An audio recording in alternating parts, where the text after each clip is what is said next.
Hi guys! Welcome to my channel. Ito nga pala ang aking mini vlog number 2. Welcome to my channel, MSK22. Ang title po ng aking second vlog is Singapore 2023. And isi-share ko po yung experience ko sa aking third time sa Singapore. Sa mga hindi po nakakaalam, third time ko na pong makapunta sa Singapore. Ang first time ko po is year 2015 and then year 2019 and then this year po is 2023. And kaya po ako napunta sa Singapore is to celebrate my birthday sa Singapore and to visit my boss Ninang Ate Net.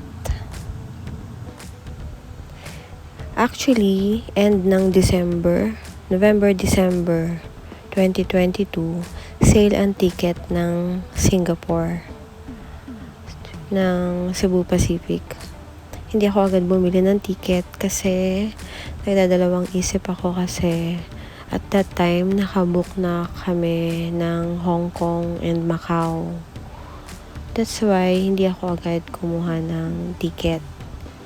And then, nakakuha ko ng ticket is nung February na. Medyo mahal siya. Hindi naman as in mahal. Mas sale ticket kasi yung 2022 ng November-December. Ayun, napilit ako ni Ate Net na bumili ng ticket pa Singapore kasi 2019 yung last time na dumalaw ako to visit her sa Singapore. And hindi naman ako nagsisi kasi na-enjoy ko yung vacation ng 2023 sa Singapore. Isa sa gustong-gusto ko na pag gumagawa ng video or ng mga compilation ng picture is yung throwback. Gustong-gusto ko yung nakikita ko yung before and after. I mean yung past and present. Nakakatawa kasi pag binabalikan yung mga ganong picture or video. Actually, nalungkot nga ako nung dumalaw kami sa Sentosa kasi that time umuulan. So, hindi ko nabalikan si Vin Diesel kasi meron kaming picture before. Sayang, hindi ko nakita. Gagawan ko sana ng throwback pics namin nung 2019 and 2023. Sayang. Birthday pala ng Singapore guys nung nagpunta ako doon.